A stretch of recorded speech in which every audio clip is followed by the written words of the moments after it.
That's essentially like cream of chicken soup, a cream of hot dog. Why do I need like sexual harassment training if I'm already so good at it? Your Honor, I didn't need training on it.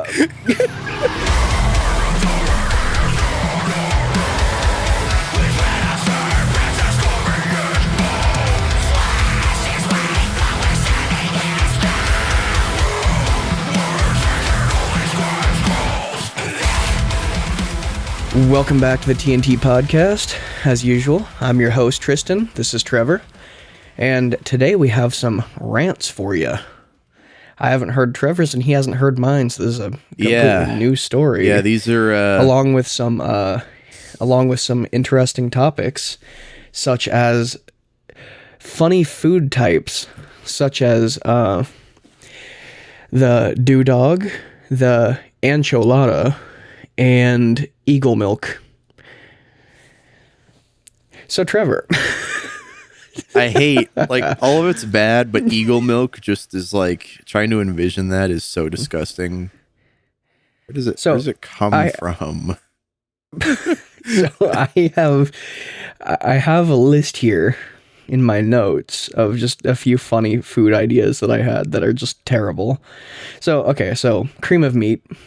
I've told you about this one before. Just mixing a bunch of meat product, putting a little bit of like cream in it, and then having like a protein supplement. That's essentially like cream of chicken soup, a cream of hot dog.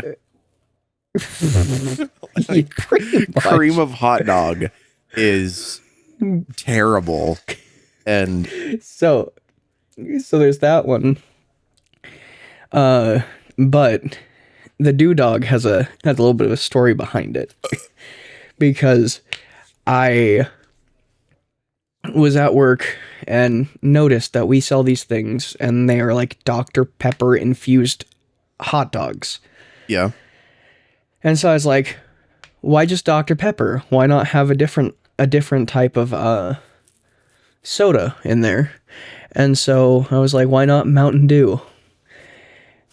And we could call it the Dew Dog, and our brand motto, instead of do the do, could be do the dog. Don't do the dog, people. Don't do the dog. Do the dog. It just flows so well. Don't do the dog. That's not a good thing to do. Nah, dude, do the dog. And so then I overheard somebody say enchilada, but they said it weird. Yeah. They said it like enchilada. And so I was like, that sounds like an enchilada, but the meat is anchovies. Like a seafood enchilada, but all wrong. It's so wrong. I mean, there's fish tacos. Why not enchiladas? Because that's not anchovies, canned fish, where you eat the whole fish, pretty much. Which I've never been able to, like... Sardines are one thing. Anchovies, I mean, they're kind of similar, but like, I don't like any of them. It's not they're good. All gross, and they're slimy and like oily, and I hate it. Well, it's like oysters.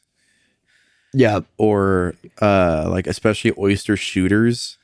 My I don't know if you ever heard my dad tell the story. You probably have. He's told it a bajillion times, of the night that he had like 14 Long Islands, tall, like double shot. Yeah. Or not double shot, but double Long Islands. And he slammed like 30 or 40 something oysters.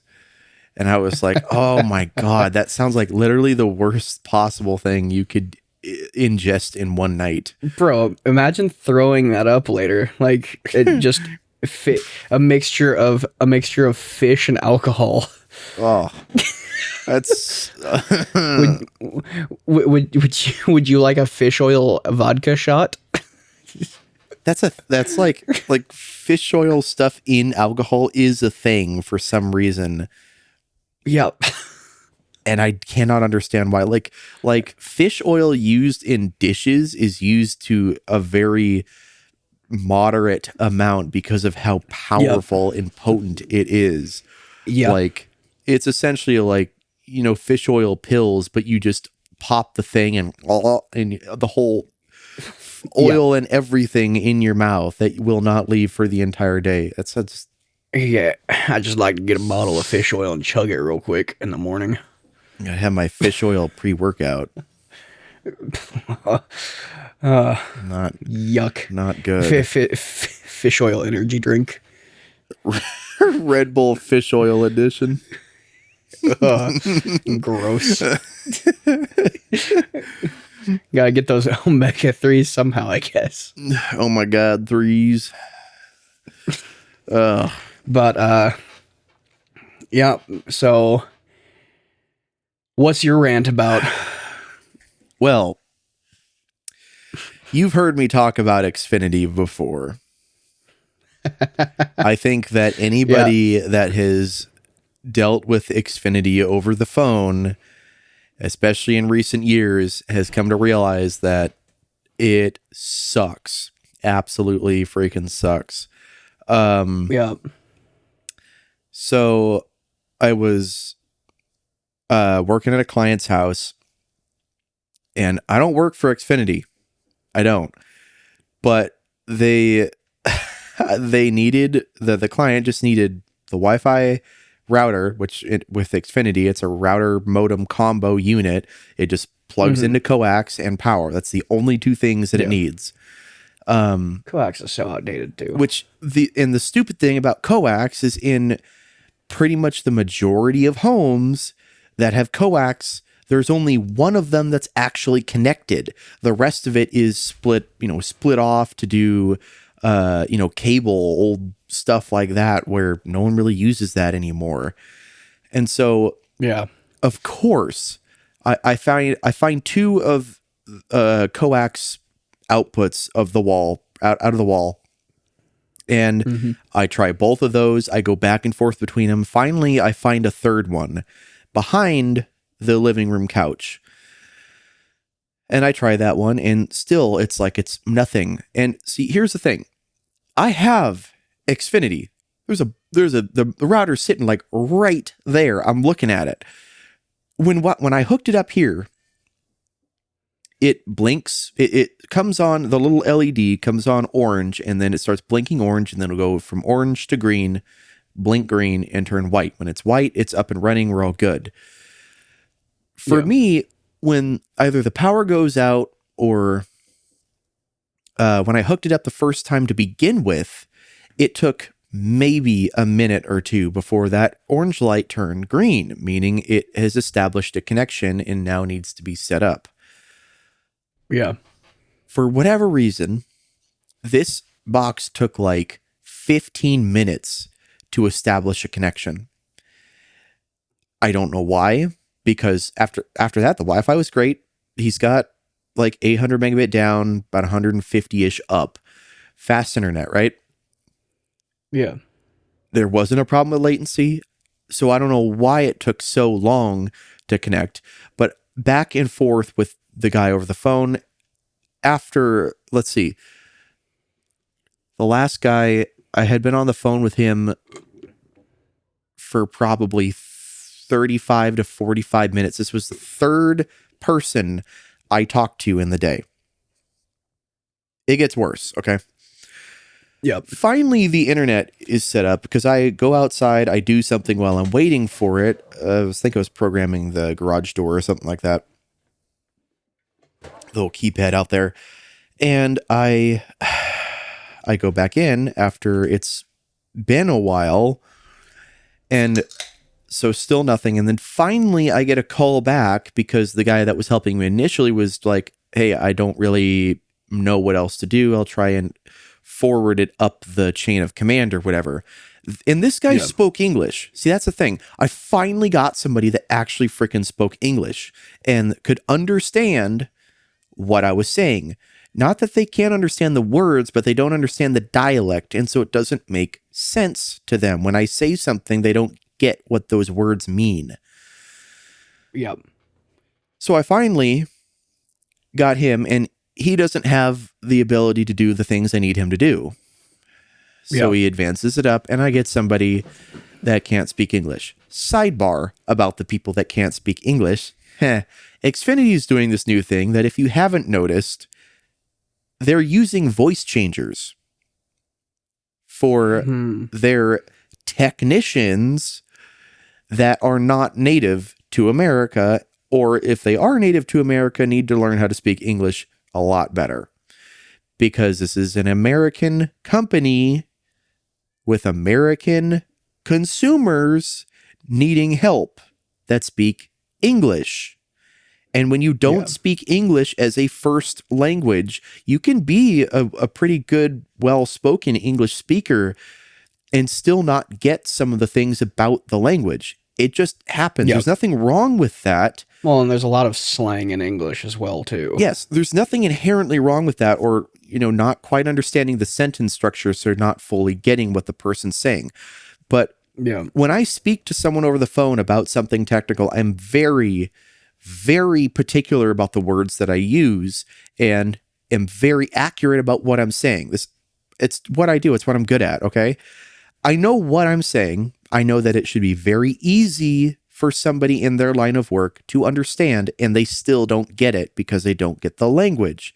So I have to continue repeating the same thing in different ways for them to finally freaking get it.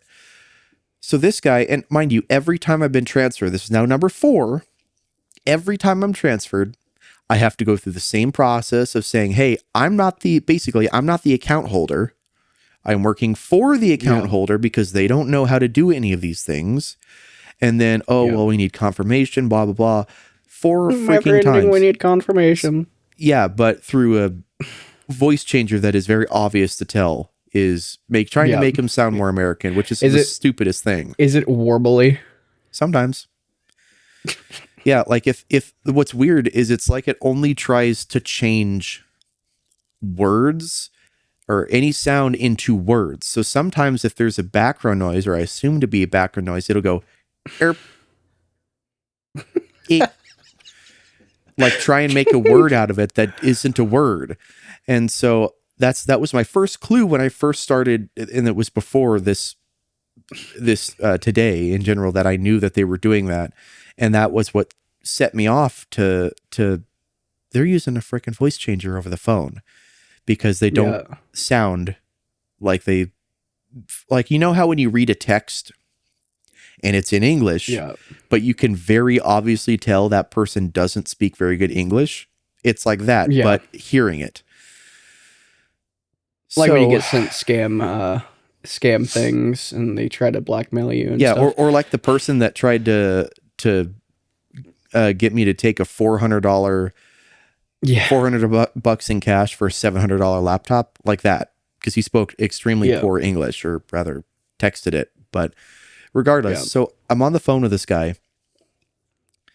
I assume is a guy. I don't know. And I am trying to get this freaking router to connect to something. And I have to do the whole process over again. And every time I've been elevated and elevated and elevated, that's not happening. You just get transferred around. You're not actually getting anybody that can do more than what the previous person did. It doesn't happen. It's a total lie. You may go from department to department, but they're not going to be like, oh, well, we're going to elevate you to the advanced team. Yeah. Really? And then you guys don't know the difference between internet and Wi-Fi, or that the coaxial cable is plugged into the wall, or whatever it ends up being. Advanced, whatever. Such a freaking joke. And so I am trying the 2 that I found originally, and that's eventually when I find the 3rd. But before that, I'm talking to him, and he says, I forget exactly what he said, but the part that made this more confusing is that the client moved across the street. Yeah. So the address is almost the same. It's 1 digit off. Yeah. I said very specifically at the beginning of the conversation that the account is listed to this address, but I need it transferred to this address because that's where the client is moving and will stay. The old address should no longer be on the account, period.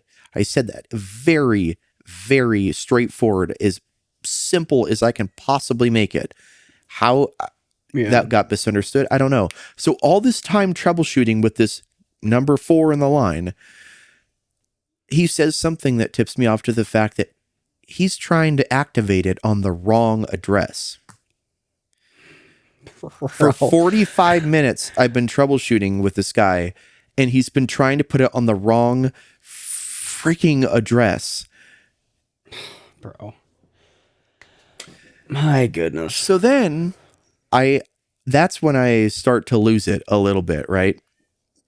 I said, whoa. What do you, no, that's not the address. Are you activating this on the wrong address? I said, and this is me pretty much saying word for word what I said. I said specifically that they were moving and that address should no longer be on the account, period. Yeah. I don't know how much more clear I can be to you in that is the wrong address. I gave you all the information you could possibly need, and you still messed up and wasted 45 minutes of my time. And then he got all quiet because, like, am I maybe going off a little bit too much? Possibly. But I was like, this is number 4. I've explained this 4 times very specifically. Yeah. It's not the other address that's on the account, and I need it transferred before anything happens. I need it transferred before anything happens. Why hasn't it happened yet? How is it we're on number 4 and even the address hasn't even been changed yet? Like, Jesus Christ. So he finally gets that, and then, he has to transfer me again to be able to do that because he can't figure it out. So I get transferred again. And here's the thing. Every time I've been transferred, I have to get put on hold. And so I select the callback. I'm not going to sit on hold and listen. Xfinity has everything you could possibly want and will take your wallet and your kids and everything from you for 20 freaking minutes. I'm not listening to that.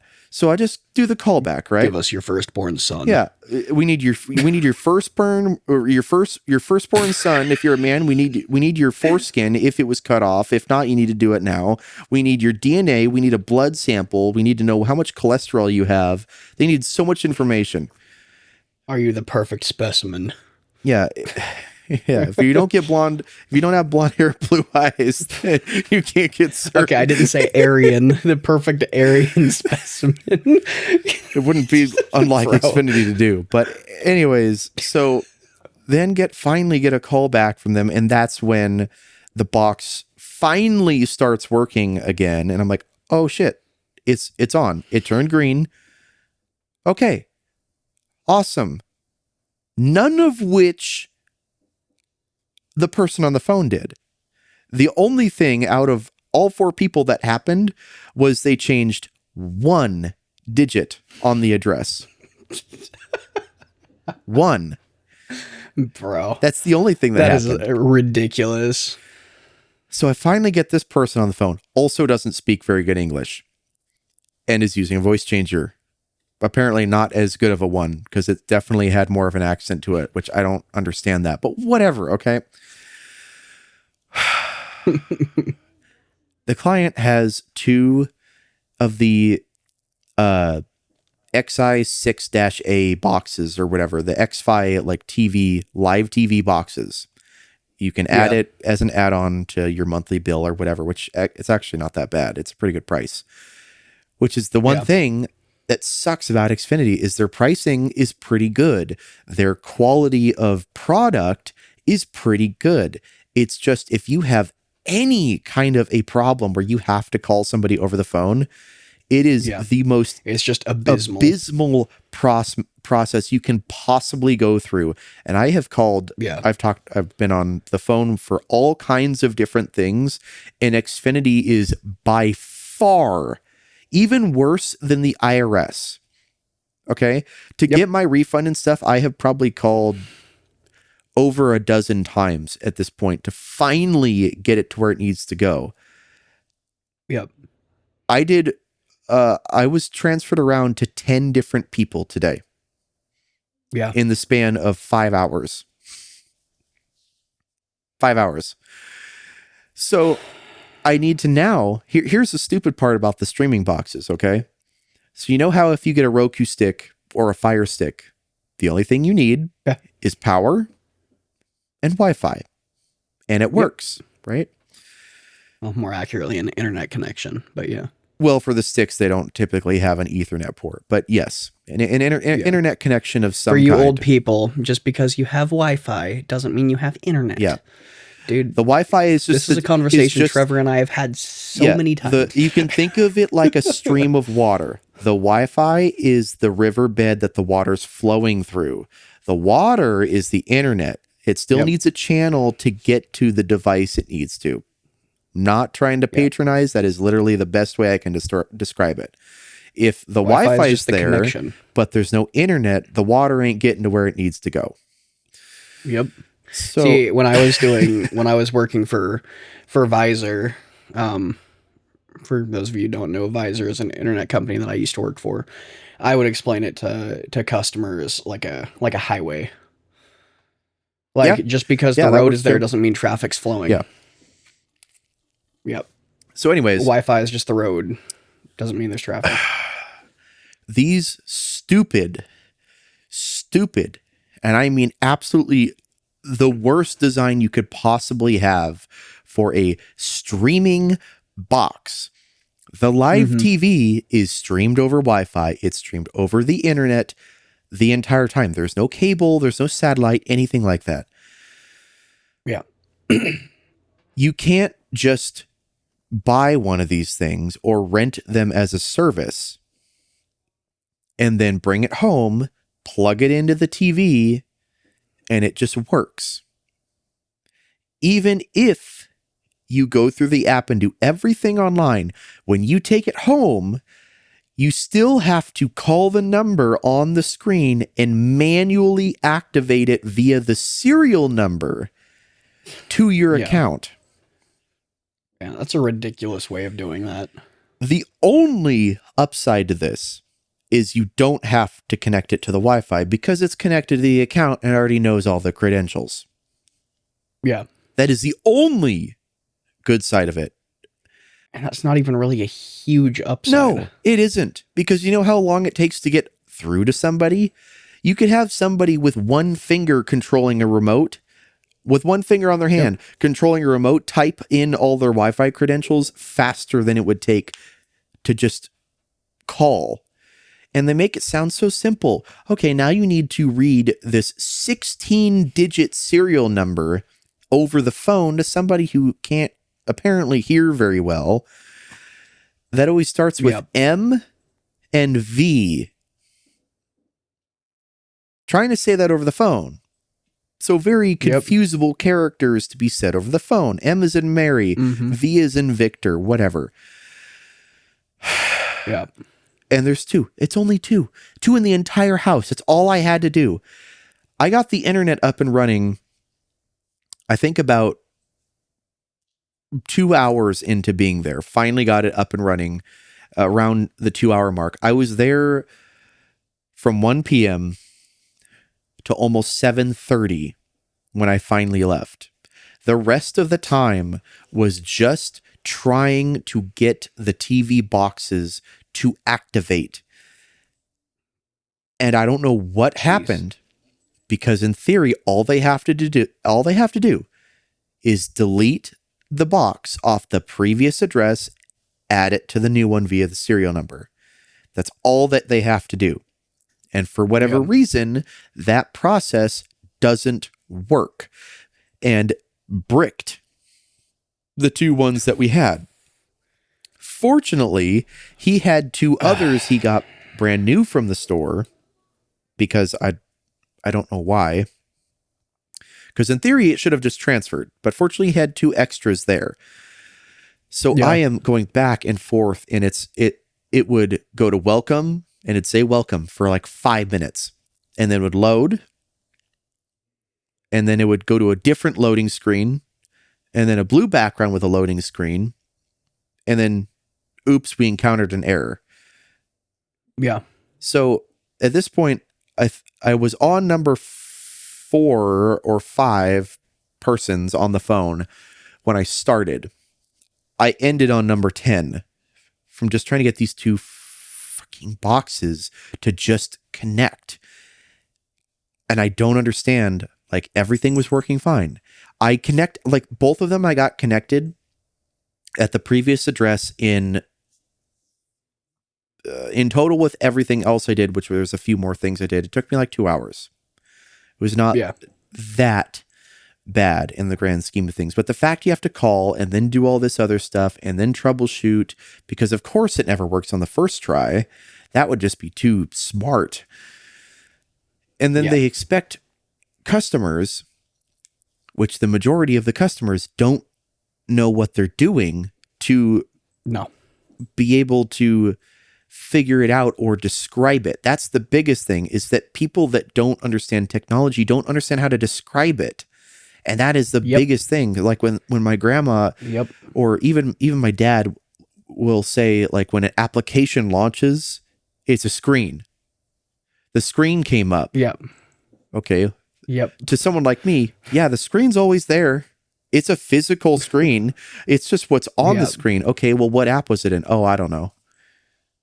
It's never a clear answer. So that's the hardest thing when you're talking to somebody, either over the phone or whatever, about, technological whatever, is they don't know what it is enough to be able to tell you. Yeah. And I mean, this guy, really nice guy. Like, he's a little odd, but not in a bad way. Hello, cat tail. A little odd, but knows nothing about technology. Absolutely not a thing. And so I've been recommending him everything, and he's pretty well off. And so he's just like, okay, like, I need a new computer. Yeah. Here's $500 to buy the one that you're recommending. Here you go. Just like that. Or like for a keyboard and mouse, I recommended him, actually the keyboard that I have, the Keychron C3 Pro, I think is what it is, and a G305. Because you don't need to recharge it. It's just a AA battery. It lasts like all freaking year. And it's wireless and actually a good sensor, and not, crappy tracking like on the like cheap ones. He's like, yeah, sure, just go ahead. Whatever. Or I miss my G604. Yeah. Or like the cabinet that he had to buy for the AVR and the CD player and the DVD player and the box, because his TV is so freaking massive that the entertainment or the corner thing. So there's like stairs that kind of come down, and then there's a wall. Well, there's the main wall, and then like a section that where it cuts through the floor. That is another small sheetrock wall. And then on the corner at a 45 is a fireplace. And so above the stairs and behind the fireplace was a big flat area, and that's where he put the TV. Yeah. And this dude has like an 85-inch LG OLED TV. The thing is huge, absolutely massive. And he has 2 smaller, like, bookshelf, nice quality, but bookshelf speakers that he want to have on each side, just for stereo, nothing too crazy. And a Marinette's something, forgetting the exact name, but a nice high quality AVR, nothing too insane, and a CD player, DVD player, and then the X5 box. But the TV's so huge that on the front lip there's literally no room there's only enough room for the TV in one bookshelf speaker that's probably about 6 inches across in width. Yeah. That is the only room that's left on there. So I'm like, okay, let's put a shelf down here, a little entertainment thing, and then I'll run a white cable loom up so it's a little more hidden, right? The the little shelf thing from Home Depot, which it looks nice, but it's, not amazing materials necessarily, and has 2 glass front panels that when you push on them, they click and then will pop out. So if they're glass, so it's transparent for infrared signal and everything for remotes. That's $230 for a pretty basic little shelf thing is all that it is. And it has a slot in the back for cables to come out, which is why I recommended it. No have to drill holes, easy, right? He's like, okay, yeah, that's fine. So he was just like, here's my card. I just was like, okay, scan the card on my phone and, just buy it. I was like, man, I wish I could just do that. Be like, oh, I need this thing. Okay. Oh, it's $500. Okay. Yeah. So slightly jealous, but not in a bad way. Just like, man, that would be nice to be like that at some point. And he's, I think, in his late 60s. So he's not young at all. Yeah. So back to the TV boxes. I end up getting fed up over the phone with the people that keep transferring me from person to person to person and none of them can figure out what is going on with it. It says activated on their end, but the weird part is like when they're not activated, it'll say, your device still needs to be activated. Call this number. They never even did that. They were like stuck in a weird loop where, like I said, you go welcome, and then one loading page to load nothing into another loading page to load nothing into another loading page to then shoot an error for like a minute or so. And then it just goes black. It's super weird. And they both did it. That's what was weird. They were identical. So I pulled out the new ones, plugged them in, and now I'm on person number 9 at this point. And I'm like, okay, I just need to get them activated. And there's some kind of confusion. I don't understand what is so confusing about it.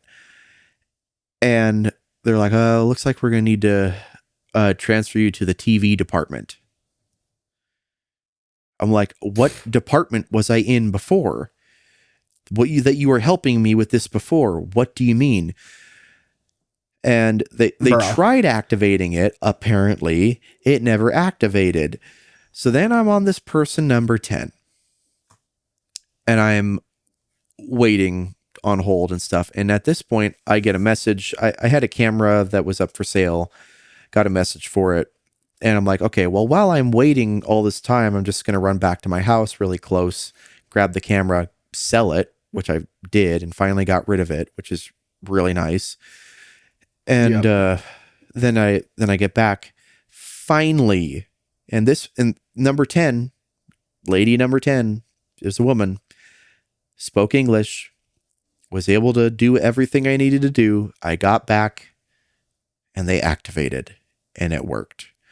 And I was like, oh my God, this is the dumbest thing that I have ever tried to activate and been so annoying on trying to do it. Like even cheap, like, how some cheap smart home devices are kind of annoying to do that. Yeah. I would rather do 100 of those before doing that again, because at least those, usually they're fairly consistent. They do some weird stuff once in a while, but they work eventually. Yeah. Trying to spend 4.5 hours on activating 2 essentially beefed up Roku boxes. Yeah. Is insanity.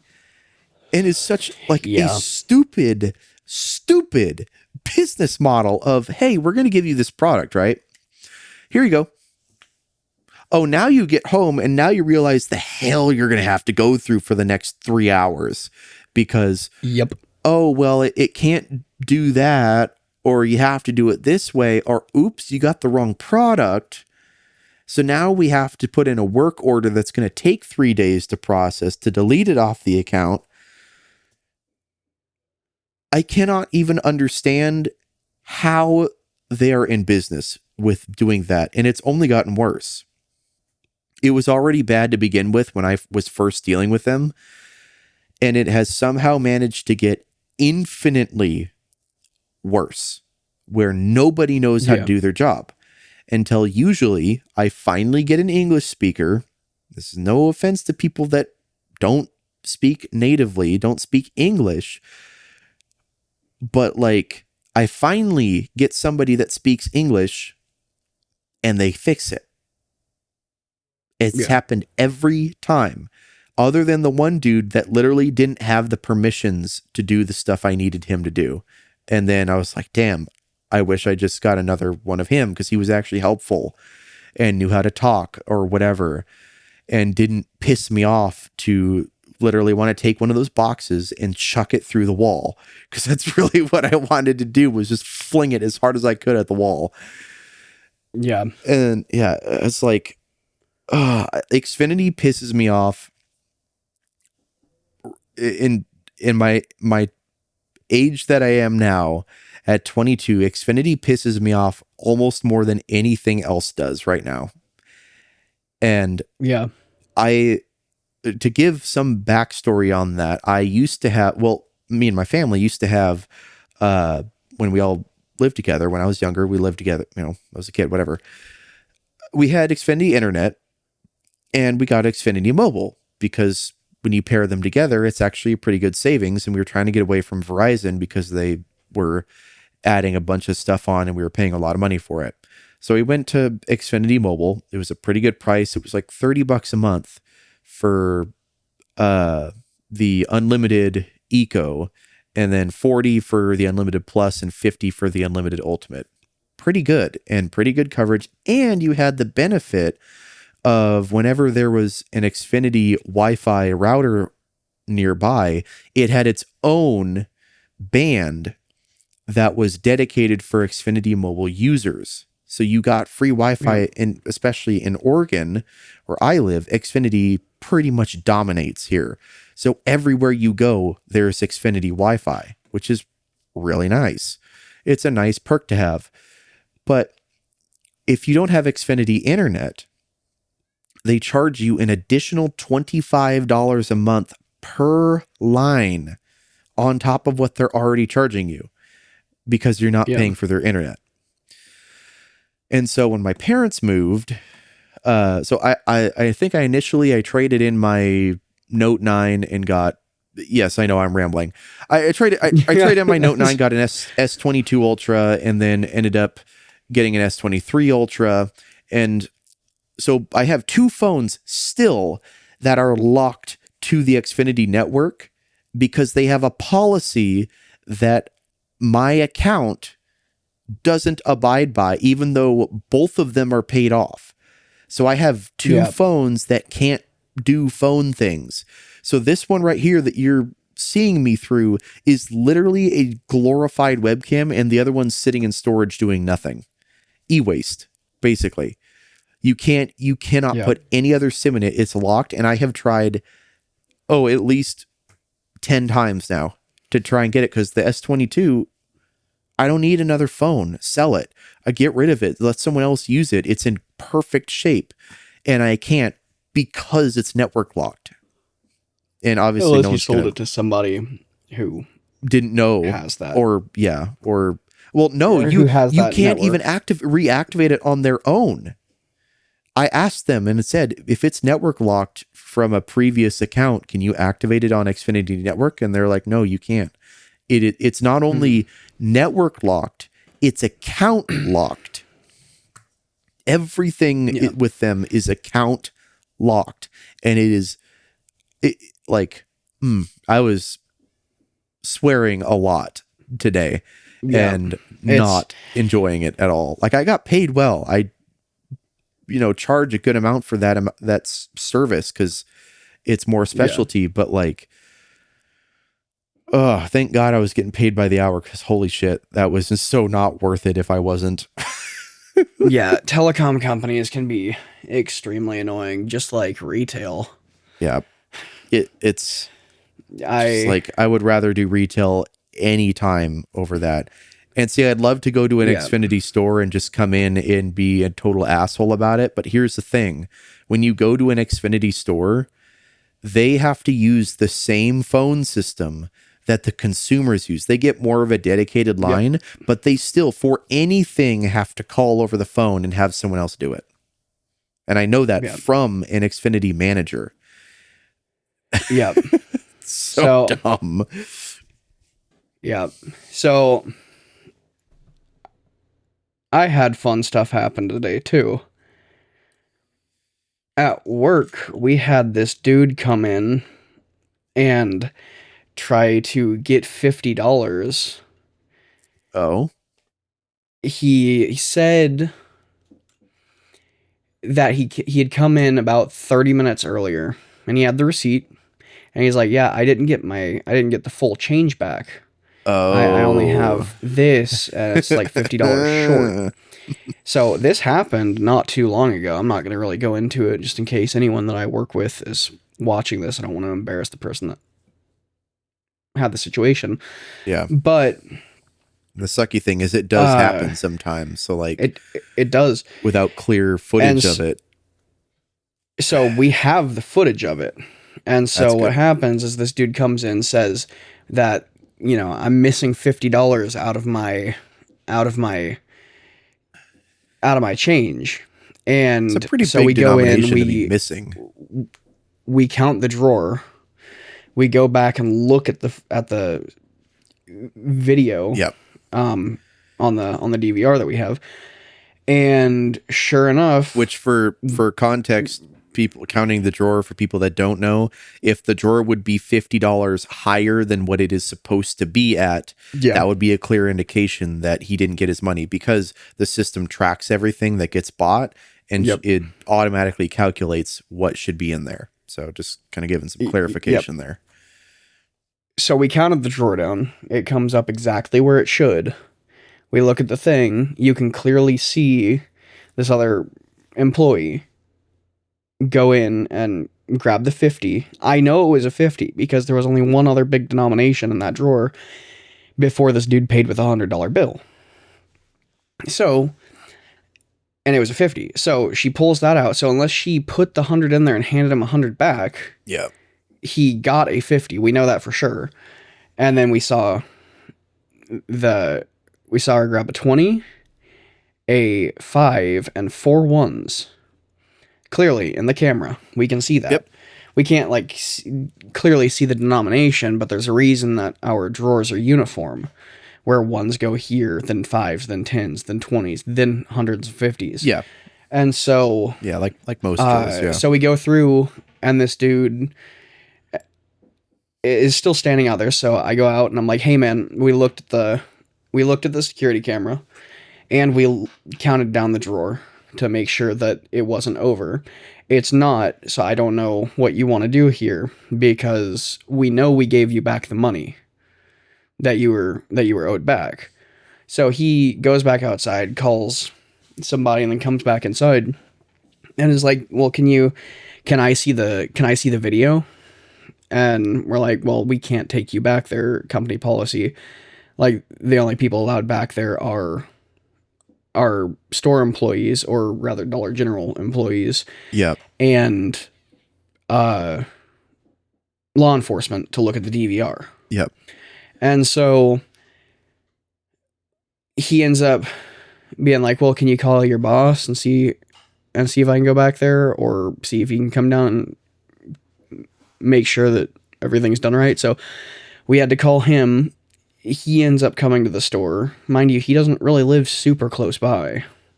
So he comes over to the store and tells the dude the same thing. But before that, this guy was like, I would hate to have to get law enforcement involved and have them come down here, as a scare tactic. Because I am 98% sure that this dude knew what he was doing, because he was acting super super nervous and everything. And I'm like, "Dude, I know we gave you back the money. If you're telling me the truth and you don't think that you had the 50, I would go check your car. I would check the parking lot. Although if you dropped it in the parking lot, it's gone by now. Yeah, that's not inside the store. Somebody definitely picked that up. But like, if it's not there, like, we can't do anything for you. Like, the money was out of our hand, in your hand. Whatever happened after that isn't our fault. And we can't just give you $50 to compensate you for you losing money. And so, yeah, that was taken care of. But we've had so many, like, money related problems lately, as far as like people coming in and trying to play the system.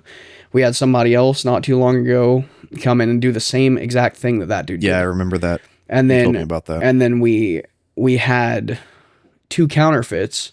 I already told you about this, but we had 2 counterfeit 100s come in from 1990. So they didn't have watermarks. So the only way to test it is to take the pin, the counterfeit pin that we got from the bank. So like that's where it came from. It should have been tested and made sure that it was working properly or whatever. So I use the tools at my disposal to check to make sure it's not a counterfeit, just for 2 $100 bills to turn out to not be legal tender. So then I get a text yesterday asking about it, and I'm like, yeah, I had 300s in the drawer. I picked them, I put them in the safe when I had to do a money drop, and one of them was a newer one with a blue strip, and 2 of them were from 1990, and I tested both of them with a pin. It's on camera, me testing them with a pin, and even showing my other associate who was working with me that night, because I was closing, how to use said pin, and like telling her how it works. And so I did my job to the letter. And so like there's no reason that I should get in trouble, or this other person should get in trouble, because we did our jobs properly. That's the whole reason I went over and showed her how to do it, so that she knows for the future and can keep herself from getting in trouble and risking your job. And so like I don't play when it comes to anything 20 and above, which like I've literally been called racist by people.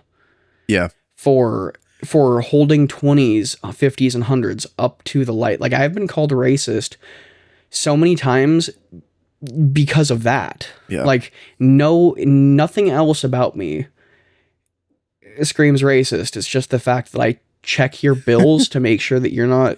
It's all the blue hair and tats. And here's the thing, it's not like I'm only doing it to black people. It doesn't matter if you're Jaquan or no, you are being racist. Granny Gertrude, you're being racist towards who's like 20s, the whitest 50s, woman in the 100s. world. Yeah, you know all the white presidents that are on there. Yeah, the dead ones. Yeah, but like no. And so like, how can you call me racist for doing my job properly when it's not a race thing, it's an integrity thing? Like, just have integrity. Seriously. It is harder to, actually print the money and like get all the parts to do that and make it look good and all that kind of stuff than it is to actually get a freaking job. Yeah. Like, just get a job. And if you can't get a job at like a normal place, dude, you can always find odd jobs. You can mow lawns. You can do all this other stuff. Like, you have to. It's like they're trying to be lazy and not get jobs and just cheat the system. Yeah. And it's like, why? Like, you're risking going to prison, first of all, doing that crap. And also, you're screwing over people like me who now have to, like, deal with freaking counterfeit crap, because like, yeah, and like, even though I know that I did everything right, there's part of me that doesn't really trust Dollar General to actually have integrity. I mean, no big corporation. Like, ultimately at Dollar General, I am the lowest man on the totem pole. Like, even if my store manager got in trouble, they would have no problem firing him, and he's 2 steps above me. And so, like, that's the main thing, is like, you are actively causing other people to potentially lose their job or get in trouble or have stuff on their work record that prevents them from getting certain jobs or doing whatever, because you want to be lazy and you want to take advantage of the people who are just trying to do their job for your own selfish gain. And it's ridiculous. It's like, just have integrity. Like, I'm not going to your place of work and trying to screw you over. Why are you doing that to me? Yeah. And, like, obviously in that scenario, you don't see it. I would imagine they don't see other people as people. They just see them as a freaking mark that they can take advantage of. It's just a number, a statistic in their books. That's all it is. But it's like, you know, you're screwing over other people who have jobs that are trying to just live their life, pay the government out of their paycheck so that they can just be left alone to do what they want with what little money that they have left after taxes. Yeah. And it's like, well, like, just let me do my job. Don't interfere and don't try to screw me over. Especially the bigger picture of that too is because, like, you know, let's say you're paid in cash or you got cash from like today, I just sold the camera and it sold for $500. So 5 $100 bills. And I checked every single one of them for a watermark. And I was like, hey, it's not that I don't trust you, but it's that, you know, for whatever reason, if you didn't know, you can know now. And I don't want to get screwed over. Because if I bring that to a bank or something, it's not that I, it's not that that's not a good look on me.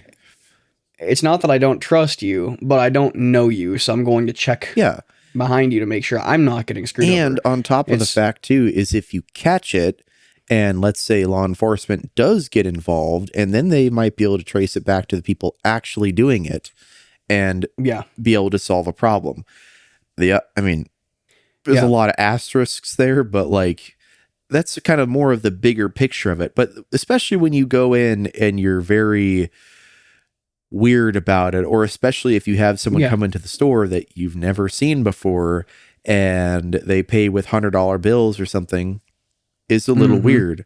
Especially, you know, like for when I worked at Domino's, we had, I forget what the amount was, but I think if the amount was under, it was like 60 or $70 or something like that, we weren't allowed to take hundreds. And because it was like, we get it all the time where people will pay in 100 and then it turns out to be a counterfeit, and then the company takes a loss. Not that it really affects the lowest paid employees that much, but you know, overall it's not a good thing for anybody. And then like, fortunately, I've never seen a counterfeit bill, but the whole thing with management and stuff getting mad at you. See, it would be one thing if, like, you've probably seen some of the pictures or maybe Reddit posts or whatever, where it's like a manager will post and be like, my cashier just tried to put this in the, if I found this in one of my cashier's drawers, and it's literally just like movie prop $100 bill written right on it. We actually have a $100 bill that one of our employees, not current employees, that person's gone now, but it literally it's a $100 bill that says for motion picture use only. And it feels like printer paper. It looks off. Like the colors aren't right. The blue, like, there was one that I saw.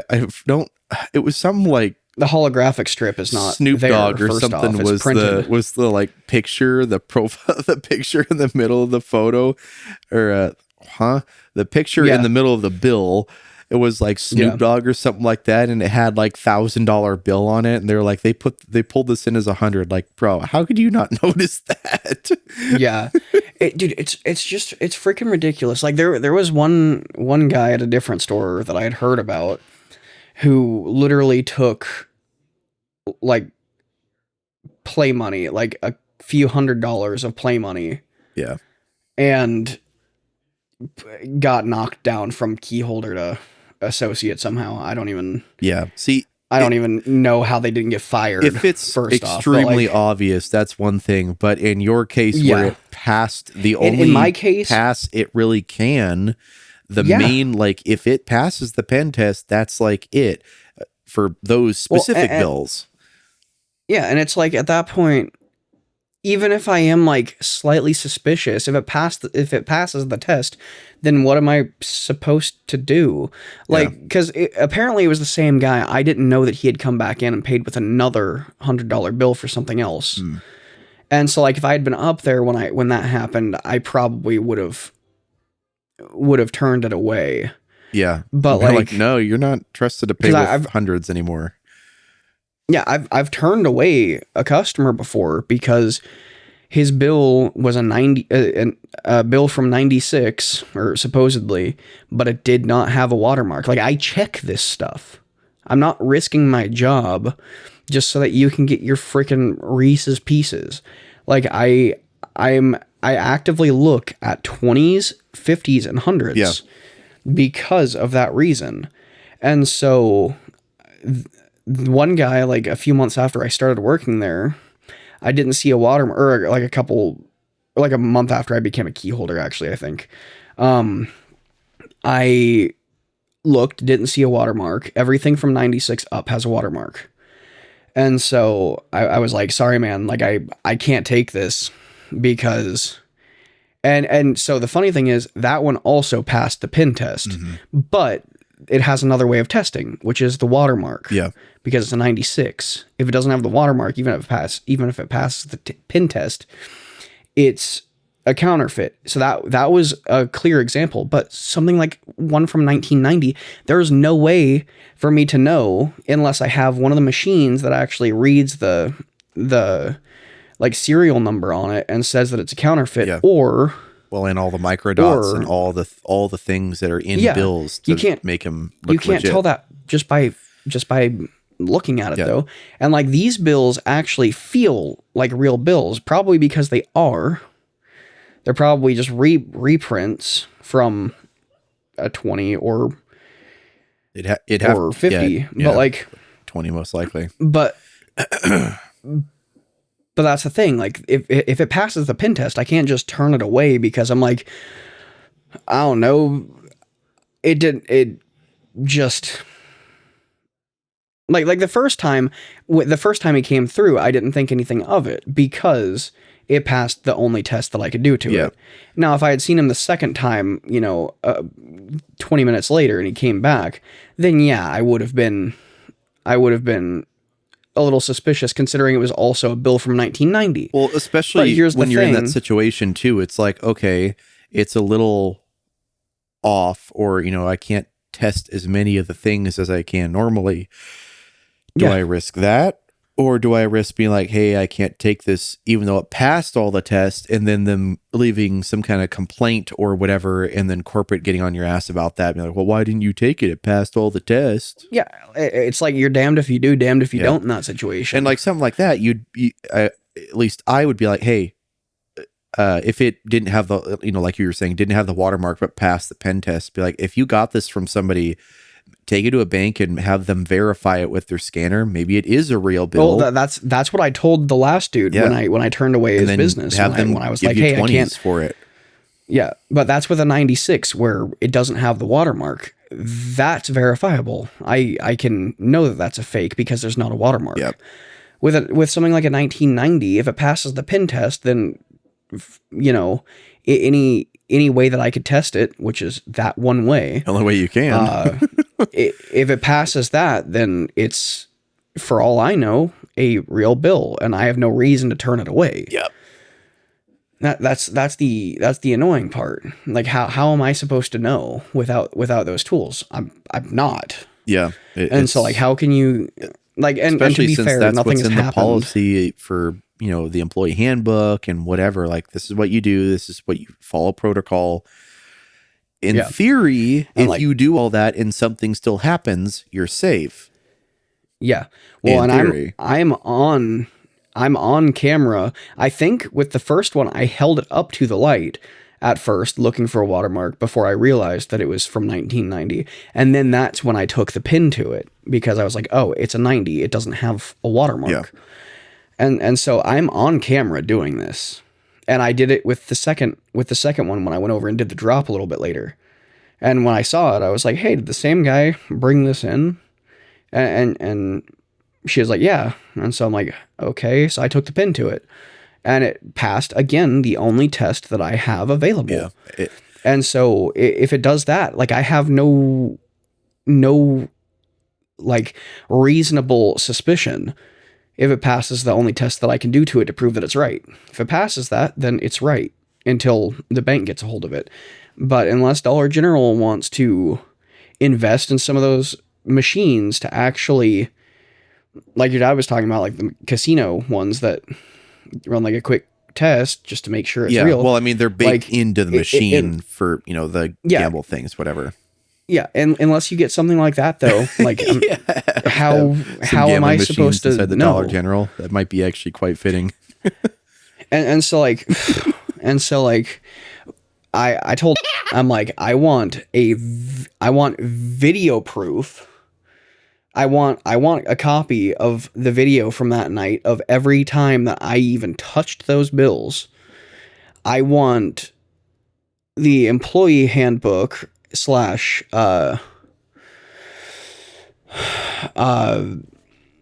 like rules and regulations for money handling.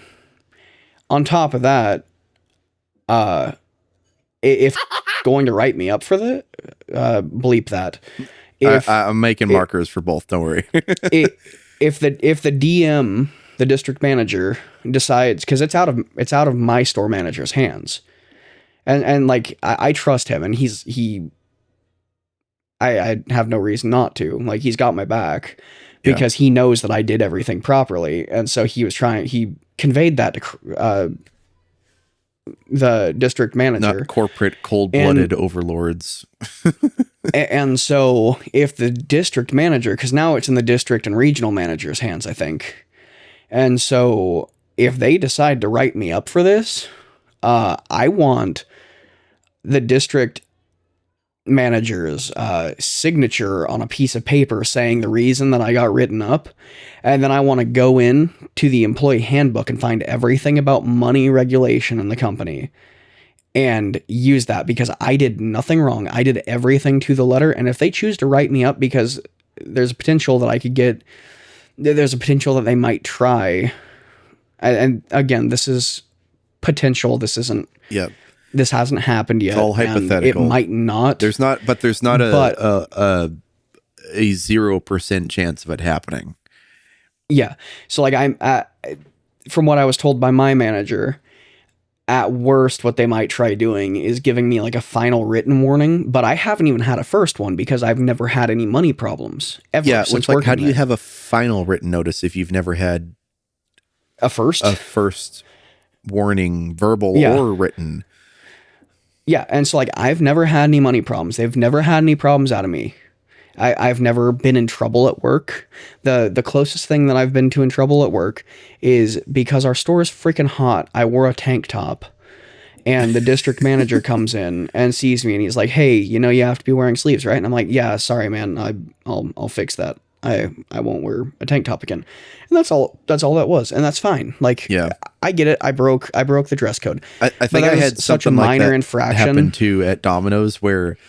It was about the stupid shorts because if you have shorts or pants that have belt loops at the Domino's that I worked at, you're required to wear a belt, and if you wear a belt, you are required to tuck your shirt in. Yeah. I am not a skinny person. I'm not super overweight by any means, but when I tuck my shirt in, I'm not strutting my muffin top. I look like I look so unbelievably dumb. On top of the fact. I have a tall torso, and those shirts are not that tall. And so when getting in and out of a vehicle where you're bending, your hips and stuff up, it pulls out in the back every time. And so I'm like, I cannot like continue doing that, because then every time I'm literally sticking my hand back where my crotch is. Back where my crack is. Sorry.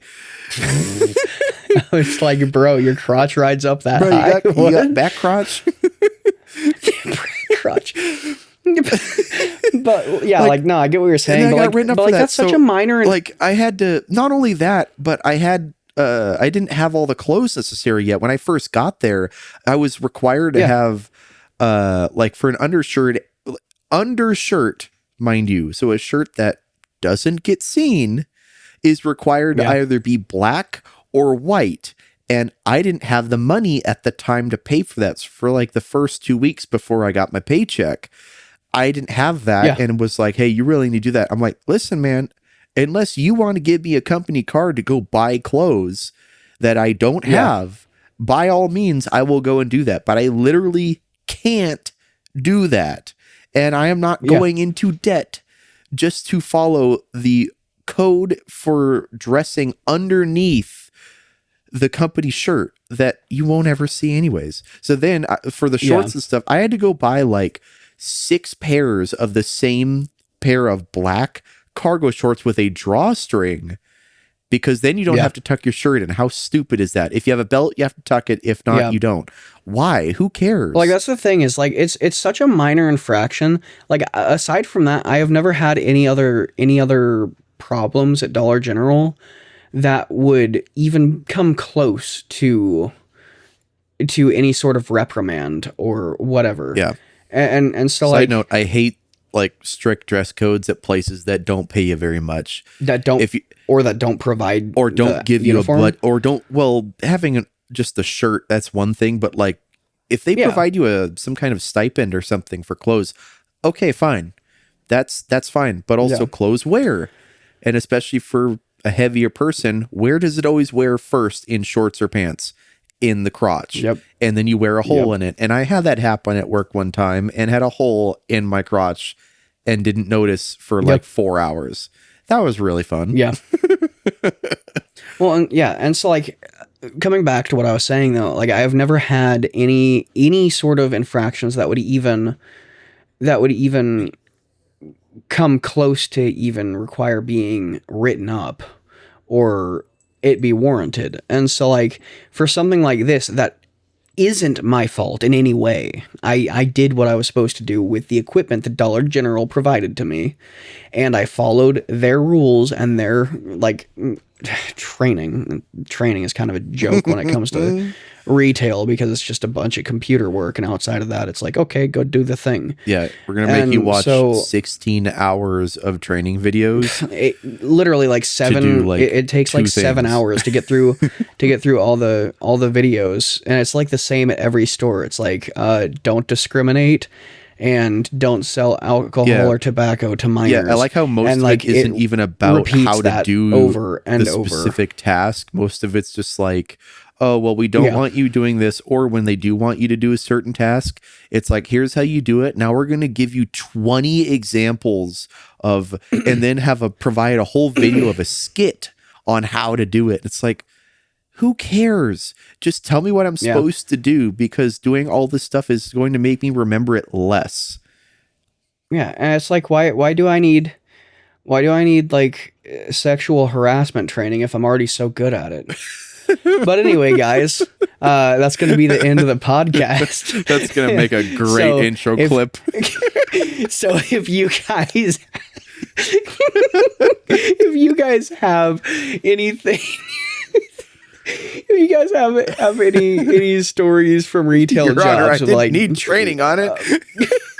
Of getting screwed over or being written up for BS reasons, or they try saying that you did something when you did your job to the letter, let us know. Put it in the comments. We'd love to read it and respond. And if you have any ideas for topics to talk about, also put that in the comments. Please like and subscribe.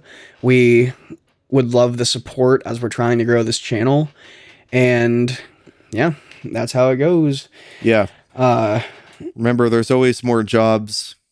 There's always more things that you can do. And also, by going job to job to job, you end up getting more experience, and most of the time looks better on paper anyways. So, yep.